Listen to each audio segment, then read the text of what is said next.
The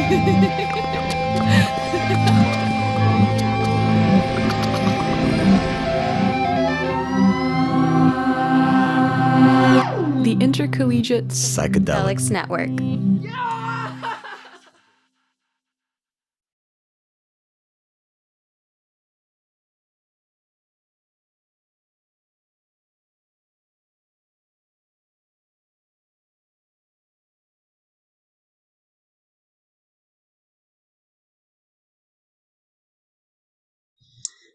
All right, so welcome back from our intermission, and thank you for tuning in to Natural Sciences Day of PsychedelX. Up next, we have our Psychedelic Training Center series, where we will hear about a variety of training programs offered to aspiring clinicians or anyone who wants to become a better, more knowledgeable sitter. And some of our training centers may take a few minutes for audience questions, so feel free to have some questions ready. After the Psychedelic Training Centers series, we will have another very brief intermission as we get ready for our live Q&A with today's culture, art, and philosophy presenters. Without further ado, our first training center is Changa Institute, presented today by James Bunn. James, the stage is yours. Well, hello there, everyone.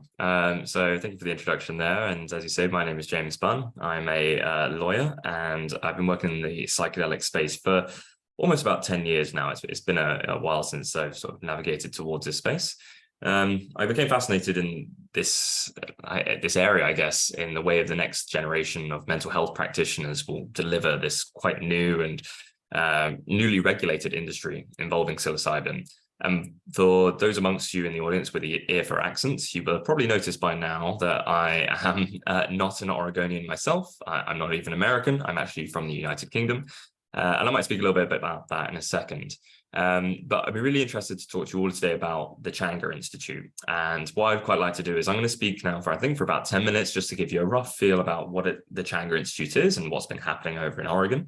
And I'd like at the end to sort of open up to Q&A for an extra 5 minutes. If anyone has any questions, please feel free to put them in the Q&A section of the call.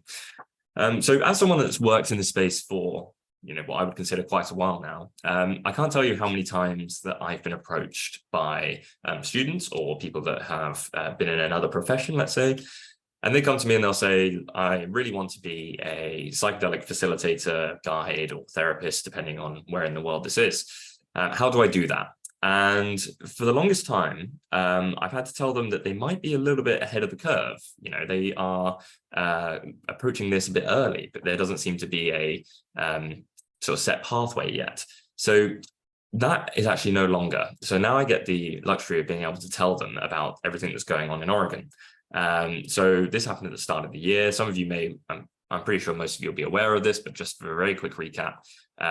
So around the start of the year, it became legal to provide psilocybin training for the next generation of psilocybin facilitators. And I'll get into what those words mean in a minute, with the landmark passage of Measure 109.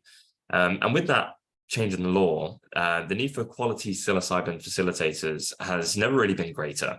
And I'll emphasize there the need for quality psilocybin facilitators here. And the Changa Institute, who I'm representing today, really caters to those individuals who aspire to get the training and get the expertise they need to deliver this new type of facilitation under Oregon Measure 109. So let me talk a little bit about the Changa Institute to start with. I think that might be the best way to go about it. So the Changa Institute itself undertakes a quite rigorous interview process for vetting and selection of who might go through as potential future facilitators. They're a training institute. They want to get you to a position in which you are able to pass the state exam. And yeah, there's lots of qualities that accepted students that prove them to be a particularly good psilocybin facilitator. And please note that I'm using the word facilitator here and not therapist. And again, I will get back into that in a moment. So really those that have a very resolute commitment to ethics and a level of self-awareness, emotional intelligence, these are the types of people that make for the best psilocybin facilitators. The program itself at Changa is designed to, I guess, train people that want to go into this line of work, obviously, but also to train clinicians and other healthcare professionals. whether you are a nurse, a therapist, a social worker, alternative healer, whoever it might be. What the Changa Institute intends to do is equip you with all of the knowledge you'll need to build up your portfolio and to pass that Oregon state exam. So these are the people that can apply for it in the first place. And it's worth also noting that you must be an Oregon resident for 2 years to become a licensed facilitator within Oregon. That is going to be put to rest in 2025, so it's just for this little while, but you can still undergo this the training at the Changa Institute at any time before that. So I guess why was I interested in the first instance in Changa Institute? So I was really impressed with their founder, Lisa Ginsberg, and I've been speaking with her back and forth over the last couple of months about what this space needs. And I come from a space in the clinical environment, very much in clinical trials, setting those up, making sure that everything is happening completely squeaky clean and everyone is adhering to the laws, really. And I guess I see a lot of different levels of trained facilitators, therapists, guides, whatever word we're using here, and lots of different skill levels. So I became a bit worried in a sense when the law changed in Oregon. I mean, obviously it's a quite reticent person. My first thoughts are, oh no, who's going to go through? And then Lisa introduced me to the Changa curriculum, and that curriculum was very expansive. It really covers a lot of the areas in which I think is going to be important for this future. So coming from a non-scientific space, where I'm from, a legal space, I want to make sure that people are compliant. I want to make sure that they're ethical. People are all adhering to the right rules and things like that. And that is very much on the Changa's mission statement. So the program itself is rooted in, I guess, the Changa Institute's commitment to harm reduction and integration. So these are two essential pillars of what you'll be taught if you do end up going to the Changa Institute to train. So the actual curriculum itself has been very meticulously crafted, and it's fed in by various leading experts in the space with extensive experience in clinical research environments, because that's what you're going to need to deliver the type of therapy that this is, or intervention this is. It's also worth noting, in a sense, that going to any one of these schools that's open in Oregon, but specifically I can say for Changa, it's not going to be like going to high school, for lots of different reasons. But one of those main reasons is once you've graduated and you've passed that state licensing exam to become a facilitator, you'll be invited to join the Changa alumni, as we would call it in the UK. I think that translates to the US as well, which will connect you with a really rich network of other facilitators across Oregon through the Changa community platform. So we really want to make sure that as this is developing and as this becomes a more well-known discipline, in a sense, there's that communication between the practitioners, because there will be situations coming along in which someone is presenting with a very unique set of circumstances, and maybe they would be appropriate for psilocybin therapy, maybe they wouldn't, maybe they need something different, or someone else intervened. So this is all the important stuff about Changa, but there's like a couple of key points that really I think are worth indicating at this point. And one of the ones that's definitely been brought up in this session before, apologies I haven't joined before this point, but one that's definitely been brought up in something like this would be to do with ethics. And we all speak about ethics a lot of time, and that can be a very wide spanning thing, from reciprocity to equitable access to therapist ethics. And just speaking about the therapist ethics here for a second. So dealing with a vulnerable population, there's ethical responsibilities on the person, the facilitator.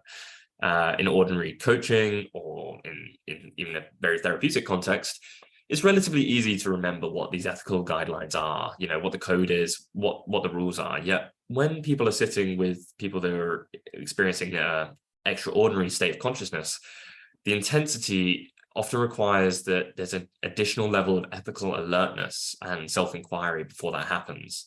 So what Changa does in a nice way is not only prepares the person to deal with these quite difficult ethical quandaries, and they make a big point of the ethics within the curriculum, they also want to sort of prepare their future facilitators to identify their own motivations, fears, biases, conflicts of interest, whatever it might be, to ensure that that qualifying participant knows how to deal with the ethically precarious situations that they will fall into when speaking with a client. before any of these behaviors that they have could compromise that potential for that patient to heal. So the ethics is a really important pillar of Chang'e. And I guess the success in what Chang'e has been able to achieve can be evidenced in the fact that to my knowledge as well, I really want to make sure this is correct, but Chang'e offers an accelerated and intensive course. And if you have the availability to undergo this rigorous work and you do the intensive training, Chang'e holds the accolade for actually having the first ever US-based psilocybin facilitators that have graduated and have their licenses and have everything that they need in place. And they came through this Chang'e school, and I also believe the second did, and the third. This accelerated course is a bit, I guess, it's a bit more time intensive, but takes less time overall. There's a 6-month course and a 3-month course, and the 3-month course is a lot of that person's life enveloped in training to become that facilitator. And those, the whole process can take, less than 6 months to go from, if you do the accelerated course, to go from having no qualifications, being state qualified to deliver psilocybin and have a premises in order to do it. So it's a really fast moving space, and the Chang'e Institute really does keep up with that fast pace. So another thing that I think prepares those students, and I'm also, a bit conscious of time, and if there is any questions, please do drop any questions into the Q&A and I'll try my best to answer. But it's part of what the training involves at Chang'e is slightly different from what essentially other schools do offer at this moment in time. So to our knowledge, and perhaps other panel members that's going to be speaking after me might be able to correct me on this one, so this is just to my understanding. Chang'e Institute is the only psilocybin training center that offers facilitators the opportunity to undergo a psilocybin experience in Oregon itself. Lots of places will offer sort of experiential training as part of the curriculum, and some of that will be experiencing altered states of consciousness, but not necessarily under the influence of psilocybin, or they'll offer that and it's potentially abroad, or and actually Chang'e does offer that too. There's a practicum that you can do in Mexico if you wanted to do so. But offering a practicum close to home, and I'm going to butcher the name here, but Lake Oswego. I'm gonna stick with that one. If you prefer to do it in like a more localized location, this is the perfect place to do it at Chang'e, because they do it so locally there. And I think I'd be remiss if I didn't also give a shout out to some of the staff there. The faculty actually at Chang'e is comprised of people that have that clinical experience, but also provide a level of spiritual care around the training as well. So you can go down this route and be very clinical. You can say that a patient needs to have not had this, and this, and do all these things. And you can also go down having a more spiritual and experience of someone's going to change their life and change their opinion on the entire world. You do need both aspects. And it seems that the Chang'e Institute does really bring those two places together to allow for a slightly more holistic approach to becoming a psilocybin facilitator. Now, from our experience as well, the small groups that Chang'e does allow fosters greater sort of collaboration, deeper understanding, and I'm talking small groups in terms of the cohorts of the students that will be turning up to study at Chang'e. So I think there's about 15 people in a cohort. So it's small class sizes. These classes allow for potential for future facilitators to really thrive, and we can provide them with individualized guidance and feedback from our expert instructors. So making sure that it's very much, we're dealing with people, not statistics or numbers. So I said I will quickly just round up now to talk about the various options that Chang'e offers to those that are interested. So the first one that I mentioned in the past already is the accelerated course. Now, this accelerated course is 3 months in total, with the next cohort that is beginning, I believe, on September 6th this year. So if you were looking to be, looking to get that certification before Christmas, that would be the one I would recommend reaching out to. And these are quite, let's say, intensive. So it's like multiple days where there'd be hours of Zoom, but there's also in-person meetings. You have your practicum all involved within those 3 months as well. And option 2 is around a slightly elongated version of that, which is a 6-month cohort, but for those that don't have that full capability to do things as rigorously as 3 months. So, and I believe that one opens up as of November 6th. Both are about 120 hours learning time. And I'm aware of what the time is. I've also just seen Pete's come back on. So I'll make the very last quick plug here, which is that if you're interested, please check out the Chang'e Institute website. My email address is james@changrainstitute.com. And very soon we will also be launching our How to Become a Psilocybin Facilitator podcast, which I would very much say that you should listen to because I'm on it. So I feel like I'm going to say that anyway. But thank you.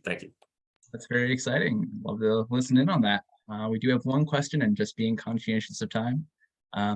Is a master's degree in clinical counseling and psychology sufficient to be accepted into Changa?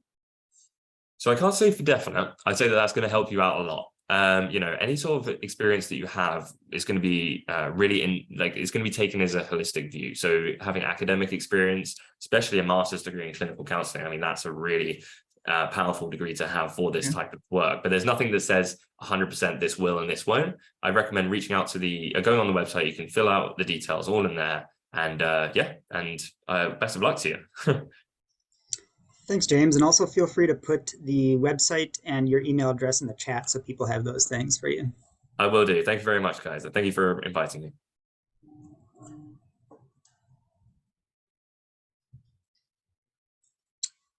All righty. So yeah, thank you, James and the Changa Institute. Up next, we will hear from Soma Psychedelics, presented by Kate Kincaid today. Thank you for joining us today, Kate. The floor is yours. Thanks for having me. Hi, everyone. My name is Kate Kincaid. I'm a licensed professional counselor in Tucson, Arizona. I'm the founder and also a practitioner at Soma Psychedelics, and it's a training arm of Tucson Counseling Associates. So we are it's not going there. There's our little house that we do our psychedelic assisted psychotherapy out of in Tucson. And we have a couple other locations where it's more of an office setting where we do outpatient psychotherapy. And I'll get to that. Yeah, we do education, psychedelic psychotherapy, and we mostly specialize in psychedelics, relationships, LGBTQ populations, and we do a ketamine-assisted psychotherapy clinic where we try to offer affordable ketamine. So we do sliding scale, scholarships, group work, because we think it's important that people have access to this type of work right now. So in Arizona, the only psychedelic that's legally accessible outside of clinical trials right now is ketamine. So that's what we've kind of built our foundation on.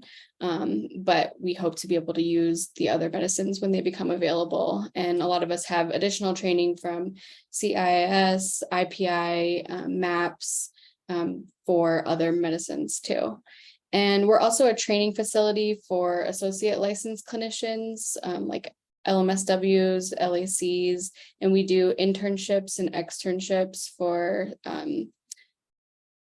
other students. And then we also have preceptees like nurse practitioners that follow us in our clinic. And then we provide clinical supervision and CE education. And then we also provide online training for providers. So we do a 3-day online intensive that we partnered with PESI, which some of you, if you're clinicians, you might have heard of PESI. Our next one is coming up in, October. So October 4th, 5th, and 6th, I believe.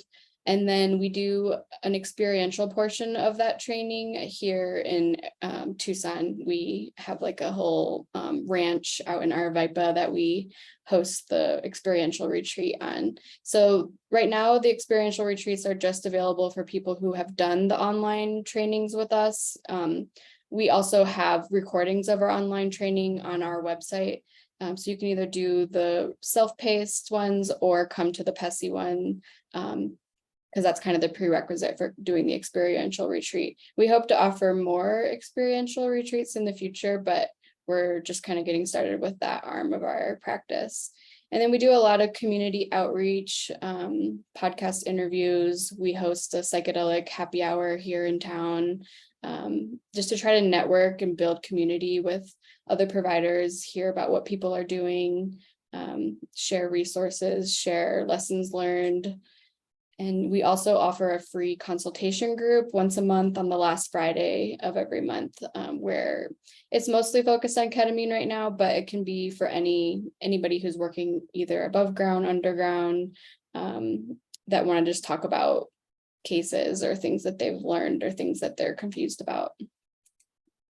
Here's a picture of our setup. So we do a mat on the ground because we find our clients like feeling low to the ground, like they're not gonna fall off furniture. We do a long session, like a 3-hour CAP session where therapy is provided if wanted the whole time. We do it very ceremonially. So people come in, they can bring in altar items, set intentions, listen and help decide what music they want to listen to. And so all of these parts are included in our training as well, like how we do the whole practical aspects of the ketamine assisted psychotherapy sessions. And yeah, like I said, we already do consultation groups, and we also like to speak and present at conferences or do like exhibit at conferences. Like we were at the MAPS conference this past June. And then, yeah, like I mentioned, the community gatherings where we like to get together and share wisdom and resources. And if you have your phone, you can just scan these QR codes for our CAP provider trainings there on the right. And then our newsletter, Alyssa, who runs our social media and does our newsletter, it's a newsletter that I like to read. Like she always writes interesting articles and shares good resources, and then as well as updates on all of our trainings. So if you're interested and you don't have too many newsletters coming, then you can go ahead and scan that. And then if you have any more questions and you want to reach out directly, there's our website, our email, our Instagram, my email and my Instagram. And then I don't know if there's any questions, but I'm happy to answer some. Thank you so much, Kate. I think one question that I'd love to ask on sort of the behalf of everyone is, what or really who are you looking for in regards to your sort of training center and your program? It's a good question.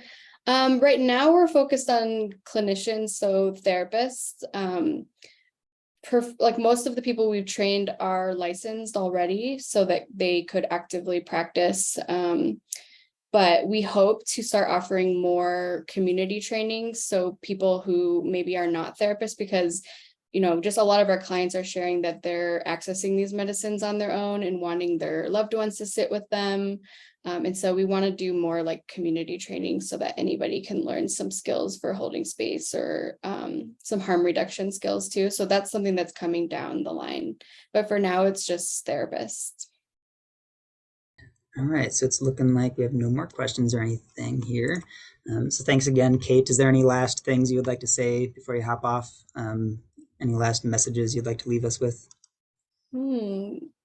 Just thank you for putting this all together and for just all the people that came and are trying to learn how to best use these medicines to help people. It's awesome.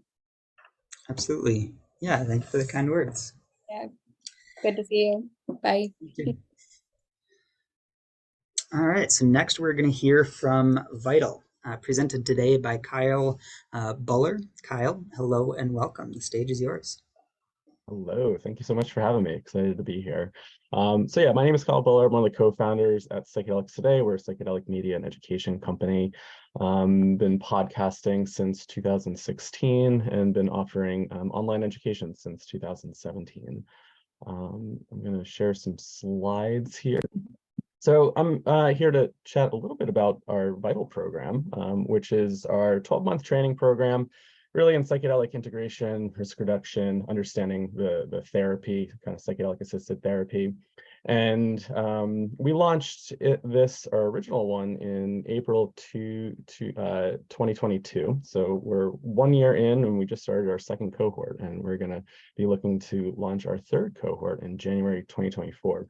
I figured I'd start this off with a little bit of a video. So we did some documenting, so you can kind of get a feel of kind of like how the program's presented. And then I have a few slides, and then we can probably breeze through that and go to some Q&A.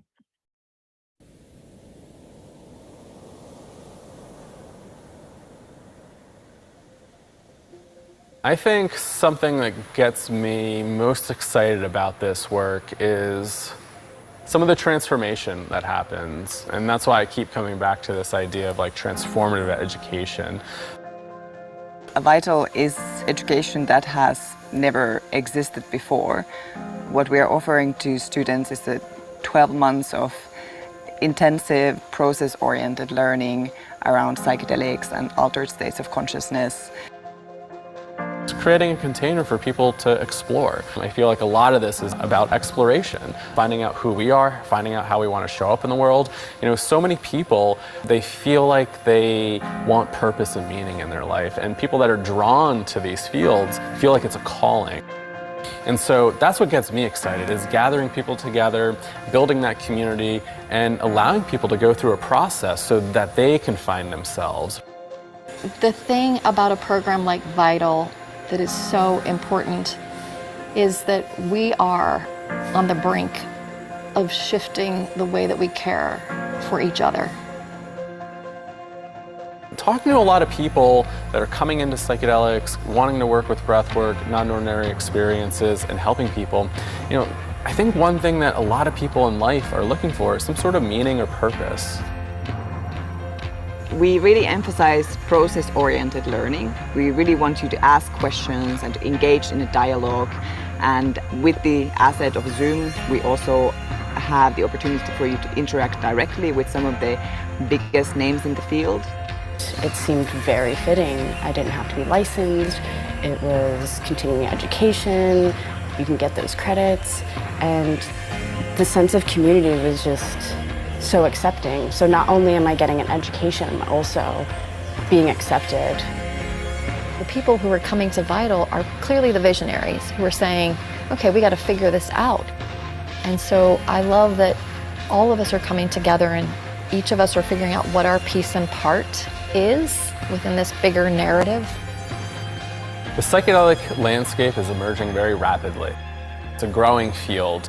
How do we develop psychedelic competency and literacy within fields and communities so people are able to go out there and educate their community, their clients, and be a resource? The study group process is also something that we really love and endorse because it enables the students to really get to know one group of students very intimately. And in that group process, you also learn, but oftentimes some kind of deeper healing can happen. And it's a space where people go through this intimate process of transformation as a group. So having a study group in which everybody was not only interested in psychedelics, but wanting to learn more about psychedelics, wanting to help other people through the use of psychedelics, wanting to facilitate, was absolutely very important and very beautiful. Having this human experience again and relating to each other and finding the connectedness. So what has been the most enjoyable part of this program for me so far is the community. I'm not gonna lie, I love my study group. The shared desire to be more ethical, to be at the forefront of a movement that's already happening and use it to help other people. That shared value, to me, is one of the biggest things that I've learned from the course.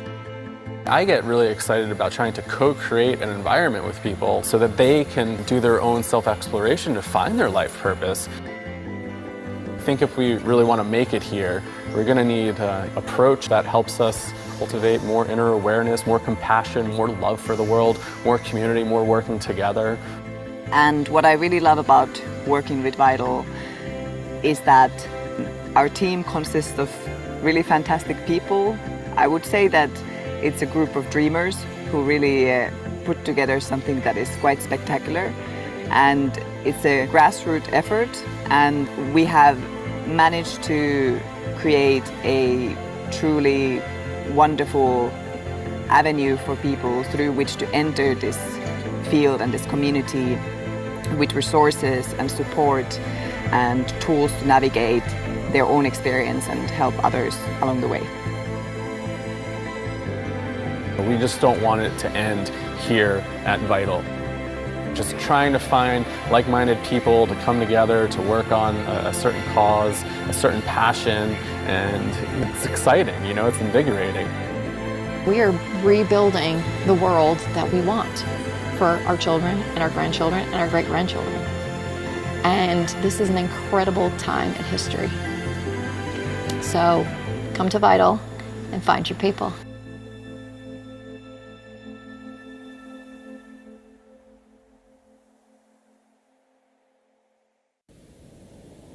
All right, awesome. Well, I hope that can give everybody kind of a feel of what we're really trying to do here at Vital. So the way that our program is broken up, it's about 12 months long. We might be doing a little bit of a change with the scheduling, but still about 12 months. We're trying to get a little bit more on an academic calendar this year. So hence why we want to be launching in January, give a little bit of the summers off. But there's 5 core modules. They range from 7 to 10 weeks long. Every Tuesday, we have somebody come in to give a lecture, and then we break out into weekly study groups. So you can have kind of like your small, intimate pod to really go in and yeah, learn from each other. We also include an experiential retreat that's part of our programming. This year, we have 3 breathwork retreats. That video was shot in Costa Rica, and that was a breathwork retreat. So we're going back to Costa Rica this year to do breathwork, and then we've also organized some trips to Amsterdam and Jamaica to include an experiential psilocybin component as well. There's a final project that's also involved in this course, and it's really about being able to move your experience forward, and people have done some really awesome things with their final projects, and then also really trying to build the community here.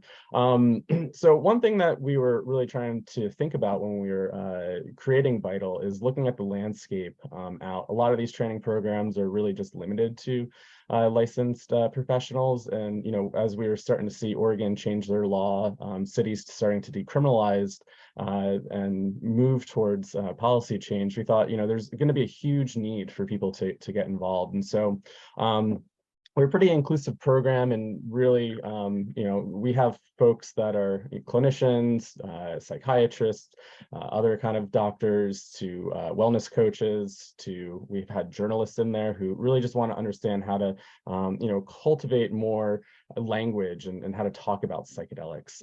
And so there's a huge need for being able to offer risk reduction and integration services, whether to your client or if you're in a community educator, an advocate, to be able to go out there and really kind of help to be that resource in your community. And so we really believe in being more inclusive in these training programs.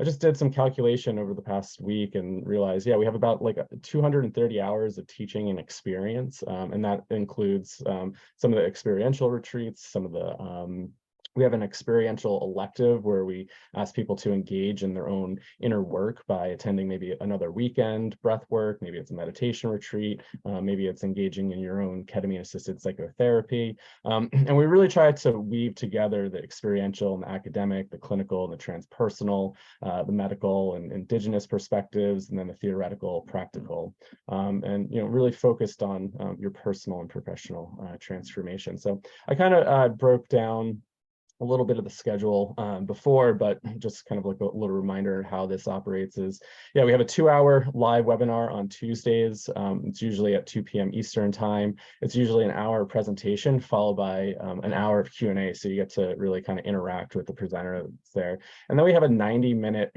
open class led by 2 instructors. And so that's 90 minutes. So it's about 3.5 hours a week in class time. And then we have some winter and summer electives where you can dig a little bit deeper.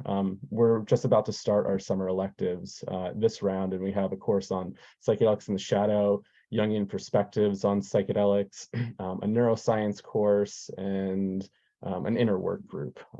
There might be one other one that I'm forgetting. And then I mentioned, the experiential retreats. We really think it's an important part to really kind of engage in your own process. So breath work is one of the main modalities that we use. That's my training, along with the other co-founder of PsychedelX today, Joe Moore. That's actually how we met, was through our breathwork community. And then being able to offer some supervision groups. We have additional webinars. We have an online platform. And then, I talked a little bit about the final project. So here's just a quick little overview of like what the curriculum looks like. The first one, we really kind of go over what psychedelics are, the research. Core 2 is really focused on preparation, harm reduction, evaluation. Number 3 is space holding and navigating the experience. And we're really trying to incorporate the elements here too. So you can see this here. So air is really kind of oriented to the mind, the theoretical. So, really thinking about the foundation of this work. water, space holding, thinking about the depths in which we can go. We have our summer and winter breaks. And then core 4 is around the clinical research and what the psychedelic therapies are, what they've been researched for, what type of treatments they could be used for. And then number 5 is our integration module. So hopefully everybody's had an experience of some sort, and then we get to come back and really root it and start to work with those experiences through a variety of integration practices. And just again, kind of reflecting. So the graduation, it's all the core modules, the electives, one experiential retreat, and then an experiential elective, and then the final project. And we do include some CE credits for those that are interested in that as well. So I ran through that pretty quick because I know we're kind of short on time, but if you have any questions or you want to learn more, you can learn more at vitalpsychedelictraining.com, and also open for any questions if anybody has anything.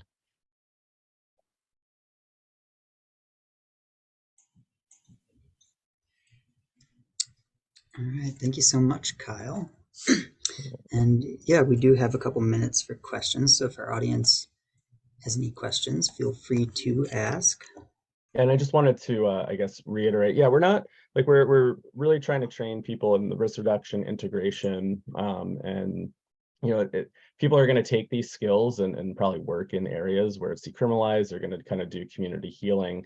And then we're also looking at the more licensed path with Oregon, and then once Colorado comes online. So we'll probably have, like, you know, 2 tiers of training in the future, looking at the more licensed path, and then this core vital as the field is evolving and states are changing, really thinking about it as this risk reduction integration training program, which is much needed. And you know, there's going to be a lot of support that's needed as people start to get more interested in this work. So I always like to say, it's like we're trying to create a safety net too, as the psychedelic scene starts to become bigger and bigger.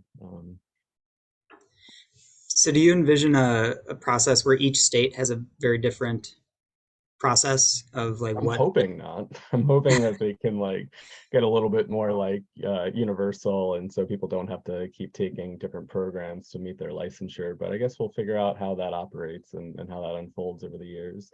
But it would be awesome to see some things get, like, unified, and you know, being able to say, yeah, I took this program, maybe I could go practice in, say, Colorado if I took the Oregon training program. But we don't know how all that's going to shake out, but fingers crossed that it gets better. Okay. We're still very early, right? Yeah. So yeah, thank you so much for joining us today, Kyle.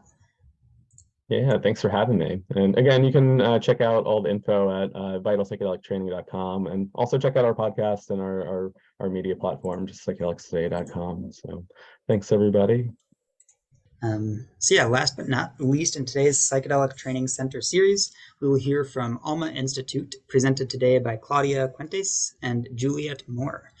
So Claudia and Juliet, thank you for joining us today, and the stage is yours. Thank you so much. Wonderful to be here and join all of you in this day. Thank you so much for having us. We're part of Alma Institute. My name is Claudia Cuentes. I'm a marriage and family therapist and the cultural director of Alma, as well as one of the instructors. And I'm joined here with Juliet Moore. Juliet, do you want to introduce yourself? Hi, I am the training manager at Alma Institute, and I also used to be a part of IPN when I was in college as well. So it's really nice to be presenting today. So we're going to give you a overview of Alma Institute. We are a nonprofit organization that has been running for over a year. We are right now in the middle of our first cohort with 37 students having an incredible, beautiful learning experience doing our pilot program. We're going to present you this deck with some information and details about Alma. We're going to talk to you a little bit about our ethos and mission, as well as some of the organizational pieces of what moves Alma. And then we'll have a few minutes maybe at the end for some Q&A. Yeah, so we'll move through the slides and we'll be talking about it. So go ahead, Juliet.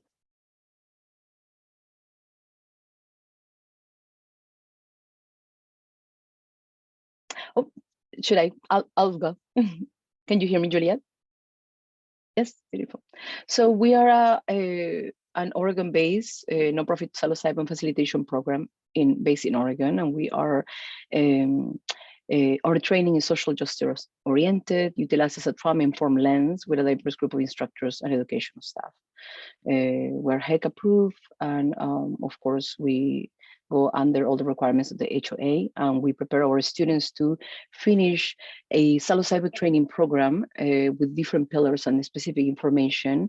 But we do our students at the end of the training are able to apply for certification under the HOA and get a license under the requirements of 109. Our mission, we are using a blend of indigenous-based knowledge systems and cutting-edge neuroscience. Our trainings are designed to support health equity and psychedelics by providing cultural relevant job training and services to underserved communities, beginning with psilocybin. So we are deeply committed to diversifying the field of practitioners and deeply committed to work with reciprocal ways of in the field to be able to collaborate with indigenous communities as well to support a holistic learning. So we stand for neuroscience, indigenous ways of knowing and learning, an ability to do trauma-informed care, an ability to be able to sustain relationships and healthy relationships. And we emphasize the ability to be in good relationship, not just with the medicine itself, but with also the communities that have carry medicinal traditional ways of healing and knowing for millennia. So our diverse group of instructors, leadership teachers and mentors come from different backgrounds and are on the forefront of cutting edge investigation and research. And we are so grateful to have such an incredible group of humans joining ALMA for this training and this revolution in some sense here in the Western Hemisphere.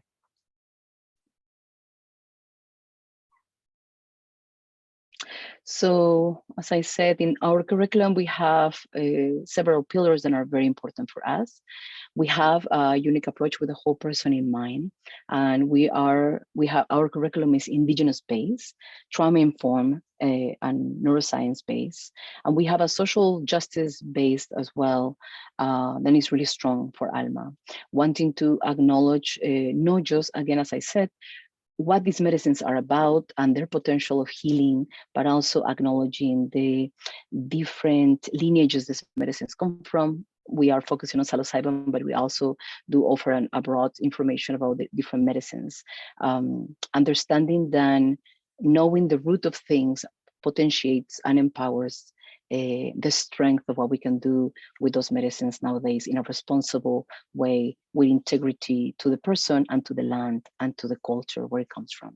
So we are constantly in ALMA having incredible conversations, and our students are often coming from diverse backgrounds where they are leaders or exercising leadership in some way or another, connected already with health, equity in some way, and wanting to have this training to be part of maybe an array of other trainings that will potentiate what they're doing in their communities. We're hoping to work with community leaders.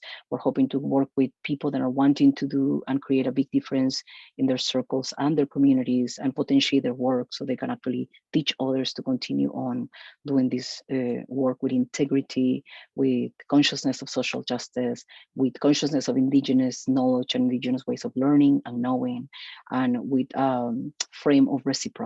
So we call it sacred reciprocity, the ability to know that as we are doing this work, we're also impacting the ecosystem and the field, and it is our responsibility to know the impact we have in the field and understand how we are going to ensure a mutual benefit for all involved, including the original people, caretakers of, in this case, psilocybin itself. We emphasize our program on depth and relational learning, and we are creating a lasting and supporting weaving, connecting all the dots with a golden thread and being able to create coherence in the field. We do want to support consciousness, we want to support awareness, we want to support responsibility, we want to support excitement, as well as knowing that we are making a huge difference on the way we walk this path of doing psilocybin nowadays with communities, with individuals. Really is about how are we going to hold ourselves. So this is an invitation for personal growth, to potentiate community interventions and community support for in the field. Yeah. And we're committed also working specifically with underserved communities. Equity is a huge piece for us. So we want to and are committed to doing a lot of scholarships and awarding scholarships to underserved communities and leaderships in underserved communities so they can actually potentiate in their own communities the work. We were able to give 48% of scholarships in our last cohort, the pilot cohort, the one we're in right now. We're going to be opening our new cohort in January 2024, and we're hoping to have a 50% plus funded scholarships. And a lot of the work we do is in the forefront, and then being able to talk with people that can do fund the scholarships and be able to do long-lasting relationships to fund us through the coming years. And then again, the forefront. So we're kind of, as I say, often doing the microcosmos and the macrocosmos internally and externally, always exercising the muscle of bird's eye view to be able to tend to all the pieces that are needed to do this work with integrity and consciousness. Juliet, do you want to talk about the training model? Go ahead. I can do this one.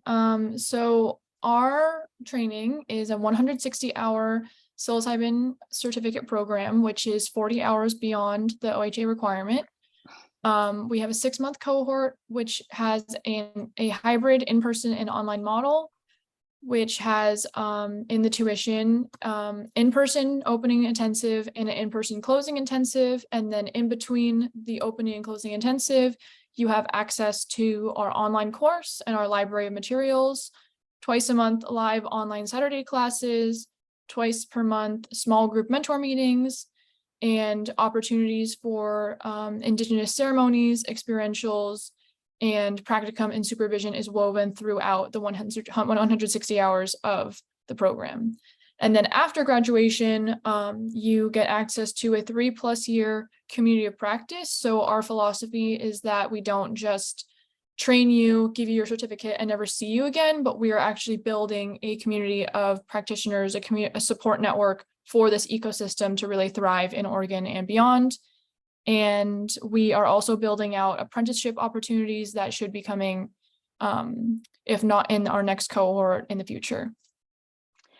We have an ethos, and we spoke often, and this is something that comes from one of our teachers in the Andes in the Global South, the purpose of returning the medicine to the people. And how are we going to commit to really truly exercise this, our birthright, which is returning health to the hands of everyone, for that health to be accessible to everyone. So ALMA students do healing work in many communities and aim to bring psilocybin to assist with real world challenges in mental health and substance use disorders.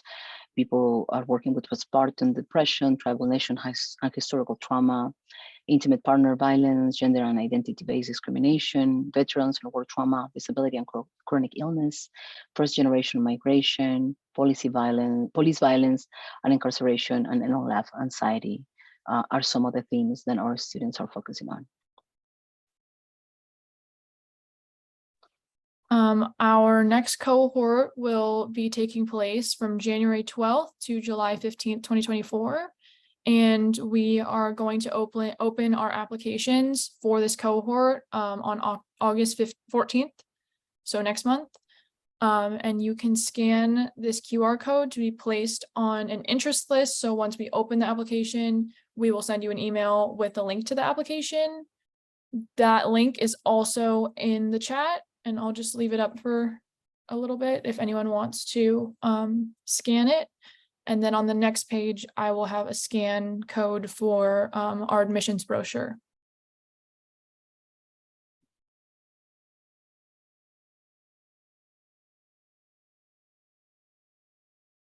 We'd love to hear if you have any questions or comments about Alma Institute. Maybe it'd be wonderful to hear from you. And yeah, you can also write us on the chat for any other comment. Yeah, thanks so much, Claudia and Juliet. Sorry to be here. There was one question here. So it sounds like the optional Indigenous ceremonies and experientials are opportunities for trainees to experience the medicines you're working with. So first off, is that true? Well, let's see. So Indigenous ceremonies are not only ceremonies that are held with substances that give you an ordinary state of consciousness. Indigenous ceremonies are from the conceptualization ceremonies that invite you to connect with the invisible. Indigenous communities have been working between the visible and the invisible world and bringing ceremony, which what it is giving attention to certain aspects of nature, often, and elements of nature to potentiate connection. So, for example, in our opening retreat, we had a sound healing, Andean sound healing and doctoring ceremony. And the medicine that we used was water, fire, and sound. So again, what we are wanting to really share with the students is this is not about medicine. This is about the ways medicine has been used to create a connection with the invisible, and how can we support and potentiate the ability of a student to understand that this is not about psilocybin. It's about health and healing through the medium of psilocybin. But as we know, different substances are being used in different places, and through millennia, around the world, different plant medicines have been used to potentiate and enter these non-ordinary states of consciousness, to be able to commute with the invisible, to actually be able to do the healing work and reparative work. So the biggest message is when we talk, and we have talked about this in our cohort over and over, the most potent part of a psychedelic community is not the psychedelic, it's the community. So how do we actually relay in our relational human abilities to become more human as we're doing this work? Not to glorify this medicine or that medicine, but actually say, this is a medium, this is a tool, this is an ally, it is alive, has a spirit, has consciousness. How are we going to be in good relationship with this ally?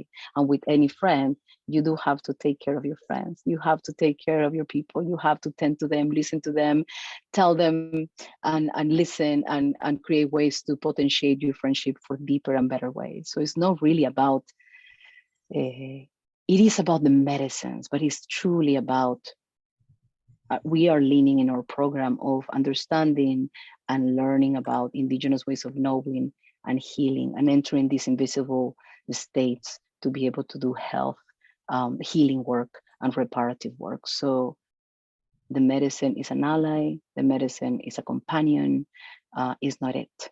The one that holds what is the vessel, the person, the student. And what we want to do is potentiate the incredible ability we have to be healthy and conscious vessels for holding the medicine. Okay, beautiful. So I think that pretty much answers the follow-up, but I'll mention it here in case there was anything else you wanted to mention here. It was that if so, speaking to if it was an opportunity to experience the medicines, it was, can you speak a little bit more about those experientials that people get to go to? So we have different possibilities. You know, we are right now working on some of the medicines that we're using. We're working with tobacco. We're working with tobacco in the way tobacco has been used in indigenous communities in the jungle in the South. We're working with ketamine as a possibility to within a ceremonial setting.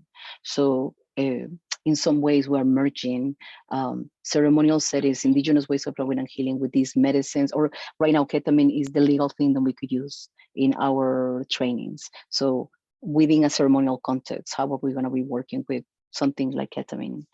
We are in conversations right now with a few facilitating programs in outside of the country, in Mexico, to be able to do some reciprocal exchanges with psilocybin itself. That will be part of a additional invitation for students, but it's not a requirement to graduate from the program. So we will give, we have plenty of opportunities to sit in ceremonial, indigenous-based ways of sitting with medicine, with the medicine of sound, with the medicine of water, with fire, with tobacco, and right now with ketamine. Hopefully we'll be in collaborations as well with a service center here in Oregon to be able to offer students a possibility to sit with psilocybin under a service center, but that is something that we're in conversations with. So we will hopefully have that by next year. But again, that is a process. So we are being as creative as possible to be able to train our students to work with psilocybin, knowing that we cannot work with psilocybin here in Oregon legally. So yes, putting all the creativity together to potentiate people's ability to feel comfortable with non-ordinary states of consciousness and knowing what to do and how to tend to each other when they are in the real. Okay, beautiful. And Peter, I know I sort of started cutting you off there. Do you have any other questions coming through or anything?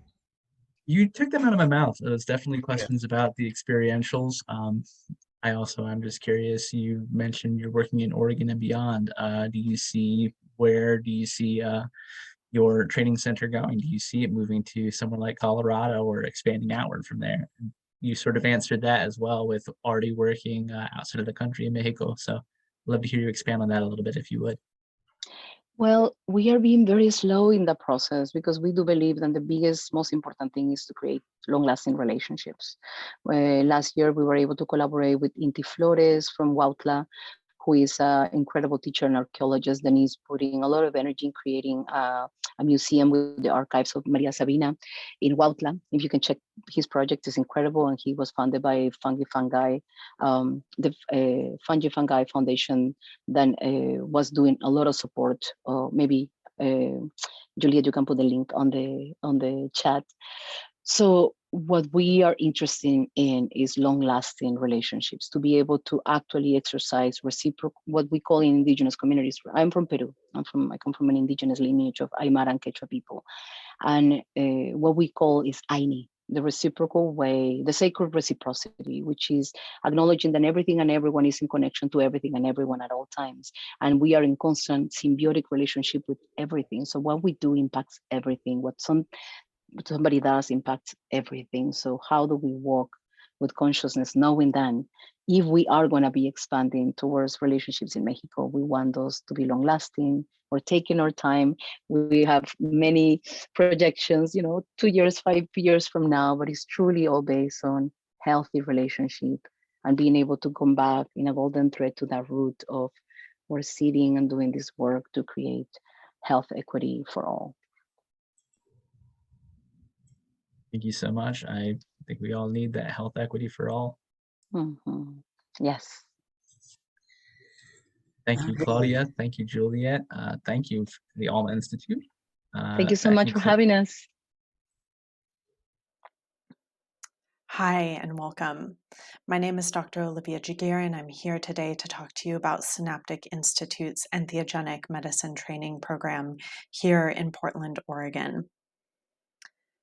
Today, I'll be giving an introduction to both myself as well as the founder of Synaptic Institute, Dr. Matthew Hicks, before talking about our mission, vision, and values. Then I'll give an overview of the incredible faculty that we have teaching in our programs before doing a deeper dive into our curriculum, and then sharing with you details about the admissions process and the program itself. And then finally, I'll share with you all of the things that we offer after graduation and the ways that we're here to support you and help your continuing education. This is Dr. Matthew Hicks. He can't be here with us today, but he founded Synaptic Institute back in 2020. He had the threefold mission to provide integrative mental health services, including psychedelic-assisted therapy, to conduct clinical research, as well as to provide training to future psychedelic practitioners. He's originally from Kansas City, Missouri, and he's a veteran. He completed a bachelor's degree in the liberal arts before going on to complete his doctorate in naturopathic medicine, as well as a master's of science in integrative medical research. He's published papers on mindfulness, empathy, as well as burnout. And he has certificates from the California Institute of Integral Studies, as well as the MAPS MDMA program. I'm also a naturopathic doctor, not originally from Portland, Oregon, but I've been here since 2009. I have a bachelor's degree in molecular biology and biochemistry, as well as a doctorate in naturopathic medicine. Here at Synaptic Institute, I've completed both the ketamine-assisted therapy program as well as the psilocybin facilitator program. Last year was when I joined Synaptic as a clinician and a co-director of the entheogenic medicine training program. Now I'll go into talking a little bit more about the Institute itself and share with you these photos from our first cohort of graduating students from earlier this year. We envision a world with a widespread network of highly skilled practitioners providing care and connection to self, others, and the world at large. Our mission is to cultivate skillful, ethical, and socially responsible practitioners of entheogenic medicine rooted in holism, traditional wisdom, as well as science.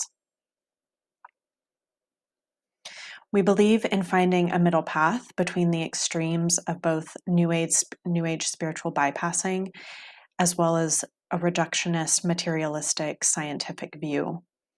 There's great value to be had in science and evidence-informed practice, just as there is great value in traditional wisdom and other more intuitive ways of knowing.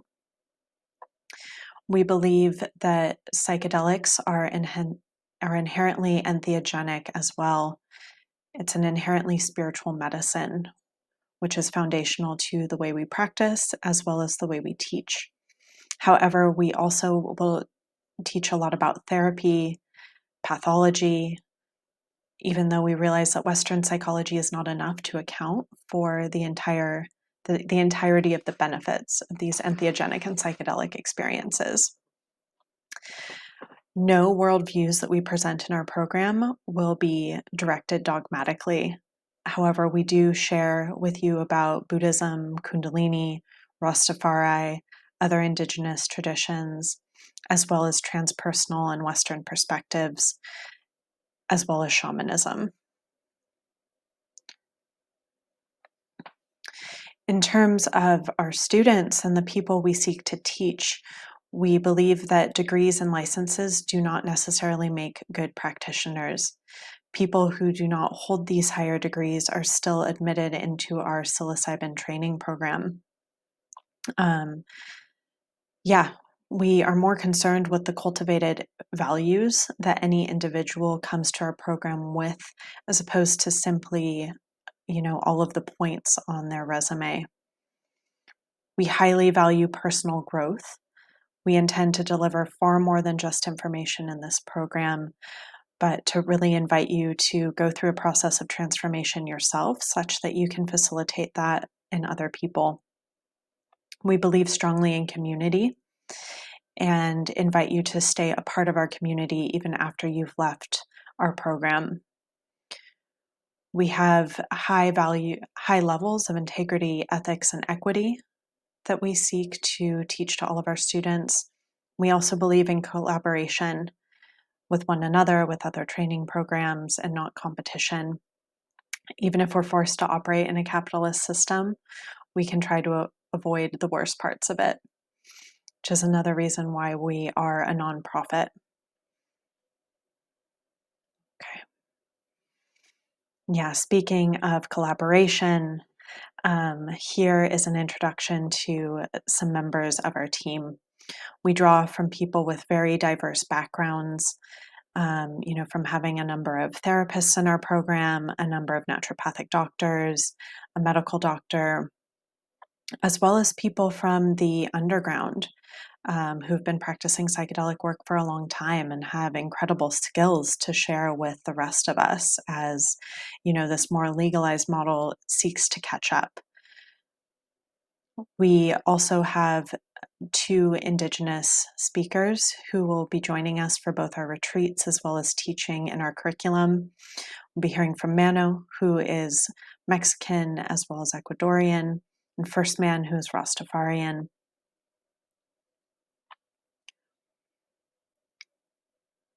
We also have faculty members from other institutes. We have Dr. Amelia Hall joining us from Naropa University to help us learn about Buddhism. We have several members from the Ames Institute of Seattle, including Sunil Agarwal on the last slide, as well as Alison Drazen and Leanna Standish. And people who have so much to teach us about some very specific topics, like substance use disharmony with Christine Calvert, or the significance of eating disorders within psychedelic medicine that you'll be learning from Sarah Sentel about. All right, let's get into the nitty-gritty of our training program.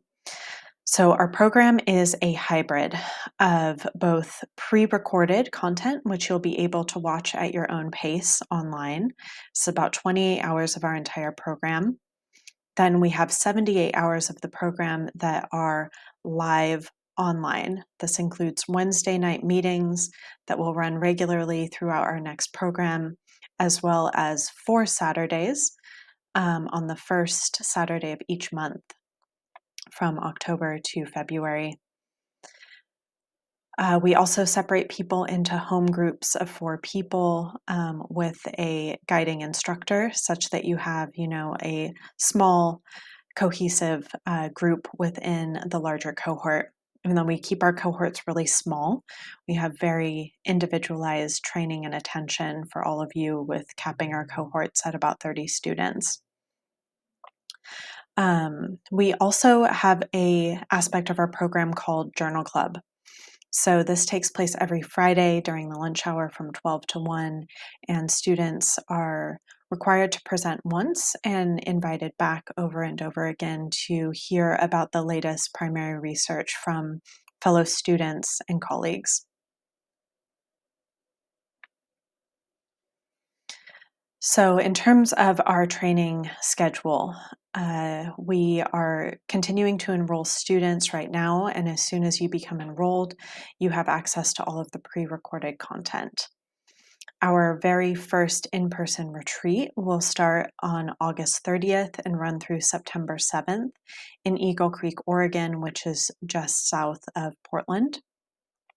During this first retreat, you're going to be getting a lot of the most important hands-on skills in terms of individual ceremony, group ceremony, integration, how to incorporate music into the ceremony space, some in-person work with shamanism, in-person work with ideas of consent and ethics, especially around touch in the psychedelic space. So, and just a real good time to bond with your fellow cohort members. And our next meeting that will be in person will be at the very end of the program on March 2nd, where we'll come back together again for a workshop and a graduation ceremony.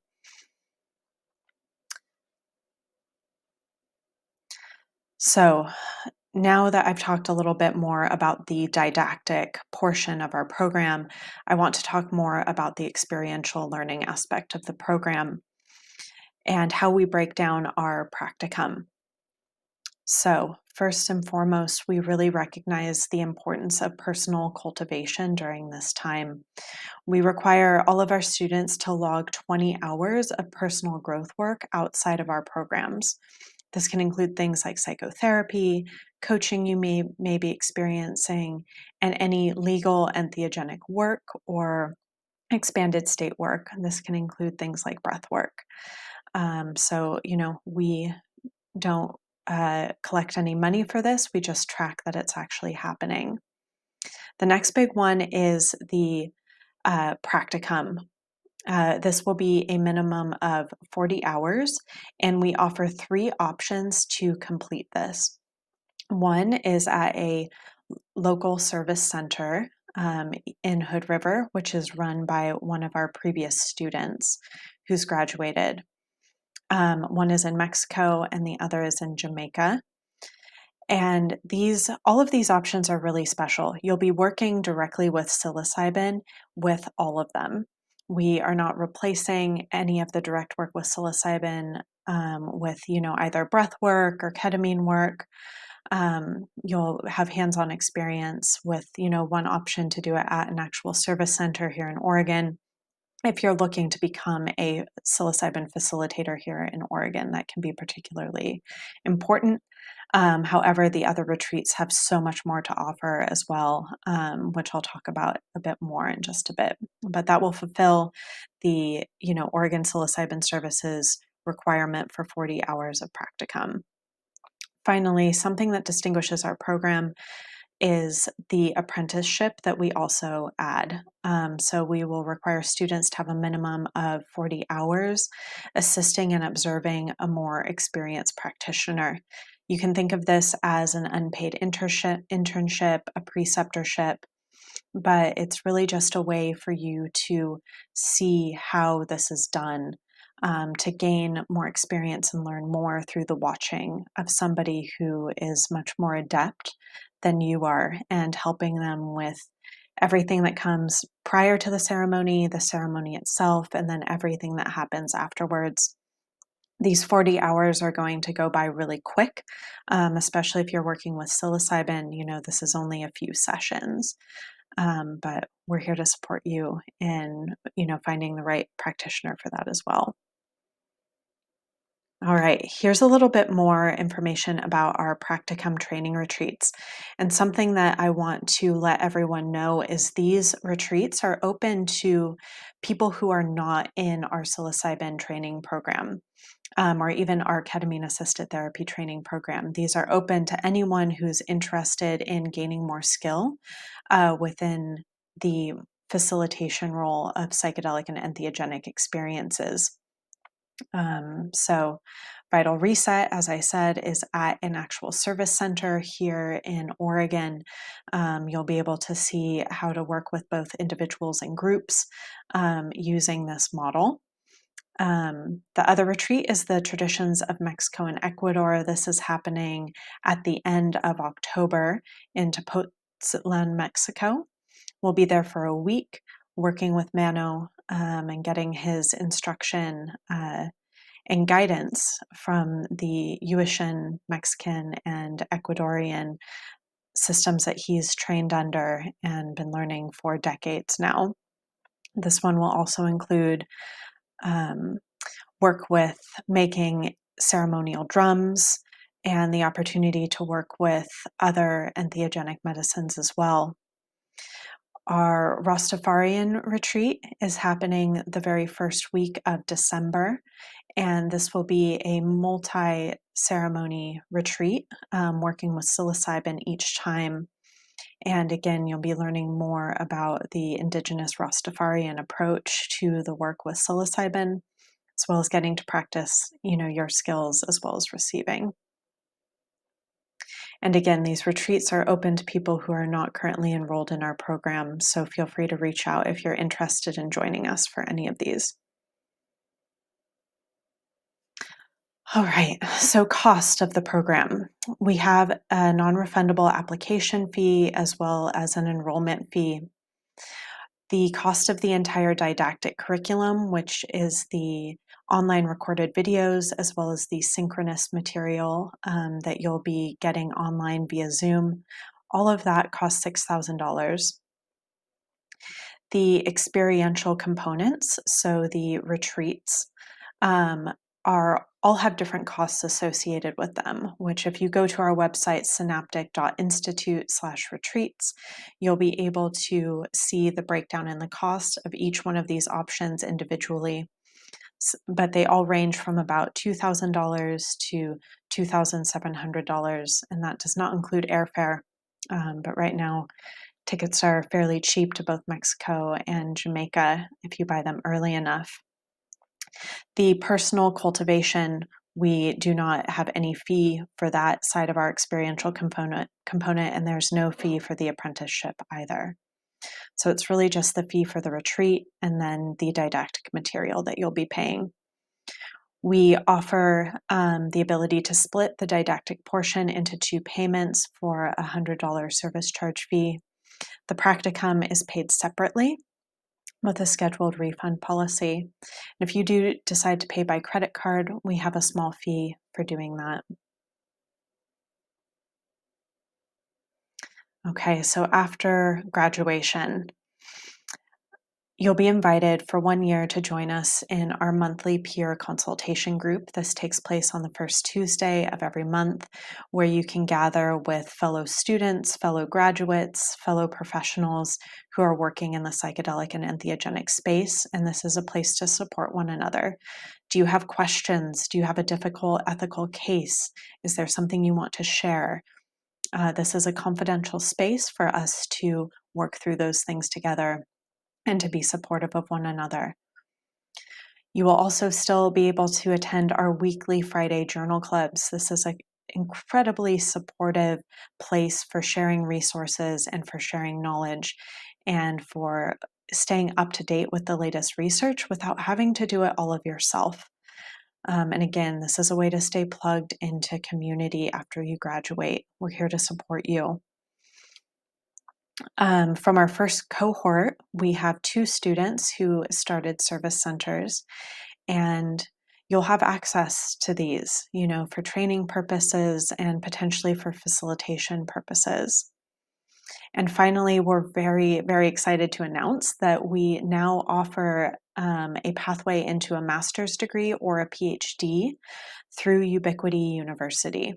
This is available to everyone who graduates from our psilocybin facilitation program, regardless of whether or not you plan to be a psilocybin facilitator.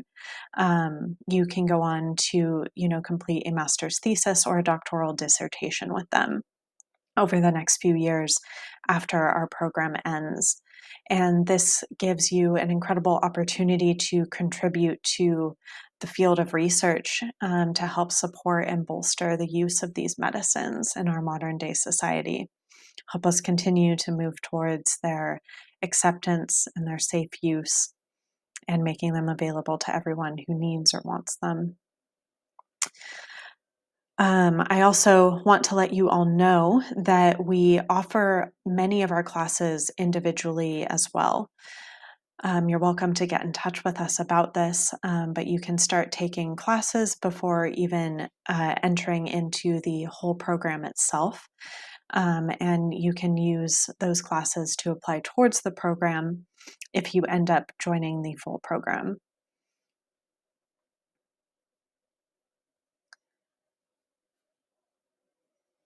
All right, thank you all so much. If you have any more questions, please email us at info@synaptic.care. You can visit our website, synaptic.institute, to review our psilocybin training program, our ketamine-assisted therapy training program, as well as all of our retreats.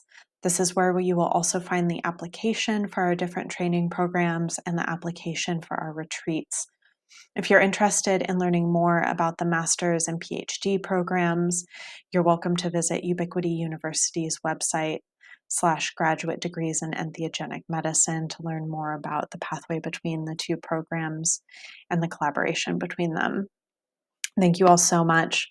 I hope to see you in our next cohort or on one of our retreats, or perhaps just in some of our classes that you can watch online. Thank you so much for your time today. So yeah, thanks again. And that concludes our series on psychedelic training centers. So please feel free to follow up with today's presenters and training centers via email with any questions you have about their training programs. So again, one last huge thank you to James, Kate, Kyle, Claudia, and Juliet for taking time to share with us today.